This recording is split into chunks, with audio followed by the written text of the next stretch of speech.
name is Omar Minaya. I am Dominican heritage. I was born in a small town in the Dominican Republic called Valverde de Mao. Came to the United States when I was 8 years old. Came to Corona, Queens. Was raised here in New York City my whole life. Growing up in Queens, it's a great experience. My parents were factory workers. They both worked in a factory. My father actually worked in the Brooklyn docks. Was fortunate to go to public schools in New York City, PS 19. I ended up going to I 61 and graduated from Newtown High School.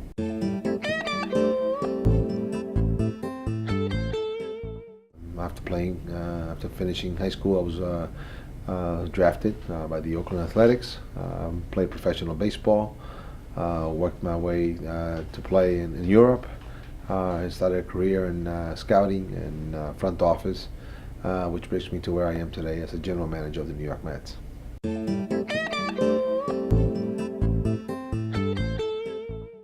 Well, I remember coming as a kid, the cultural divide.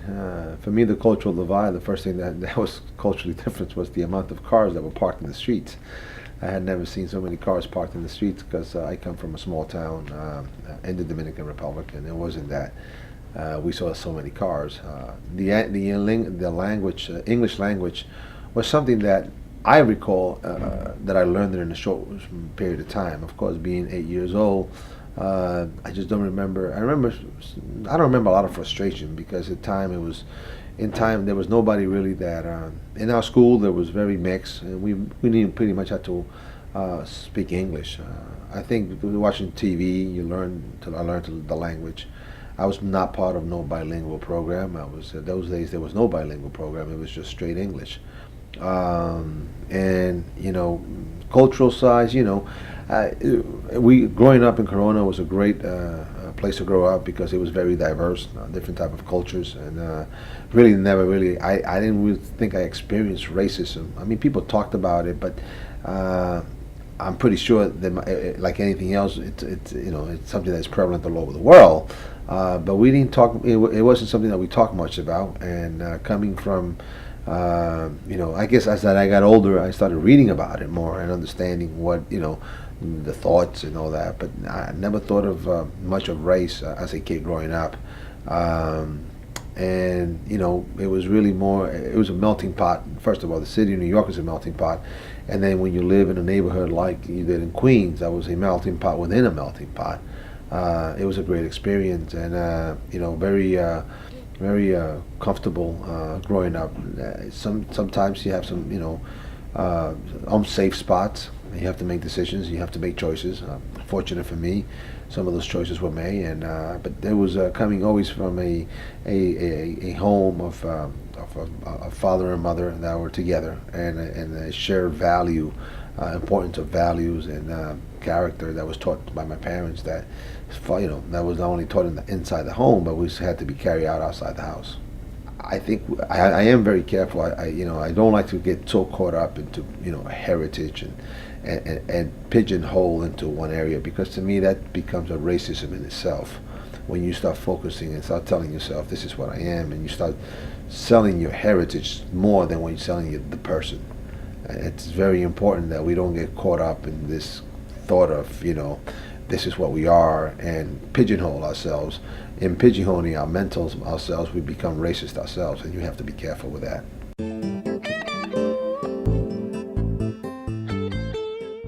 Well, to see myself as a role model, I guess I am, because being the first Hispanic general manager, it makes you something that people can identify with. But to me, I think it's a responsibility, whether I was the first or I was the last. It's just, you become a role model, and I say this because you're the first, and you hope that by doing the job that you do, You are able to, in a lot of ways, open doors for others, but open the possibility of others possibly being far higher. But not only in the baseball field, but in any type of executive field, any type of management field. And baseball historically has led the way in the conscience of the way Jackie did in opening up others opportunities for others in society as a whole. It starts in a lot of times in sports, and I am confident that doing what I am, others will have opportunities that I possibly could not have, or I had, but it would have taken longer, and hopefully they'll have it much shorter. There's no doubt there's an impact that's going to be accomplished by that. I just think is it's just natural that to see. Look, I think once they said that there are no more borders. Globalization has gone down. I mean, it's here. The world, when you have a globalization, it happens in sports. It's happening in business. And what you're seeing is, I think, which is something beautiful that is happening. To be able to have a Banco Popular in the stadium as the main sponsor of the New York Mets in the year 2006. Nobody ever thought about that when I was in the 60s or 70s. But that's a reality now, and people don't think of it. And as time goes by, to the credit of Banco Popular, people are thinking of them as a bank, not as a Hispanic bank. That's the way we're supposed to be. In a lot of ways, to me, one thing that I always try to, there's something that I try to live by every day and I want to achieve is, I do believe in Dr. King's dream. I think Dr. King's dream is going to become a reality, and what you're seeing around us is, the dream become a reality. And to me, it's important. To me, the dream. I believe in the dream, and I believe that we can all help accomplish the dream become a reality. Well, being an executive of the New York Mets, being an executive of a baseball team in New York, baseball is a part of the fabric of life in America. But even more so, it's a part of fabric of the life in New York City, where you have two teams, and they can be in December, and the football season is going on, and all the back pages have baseball.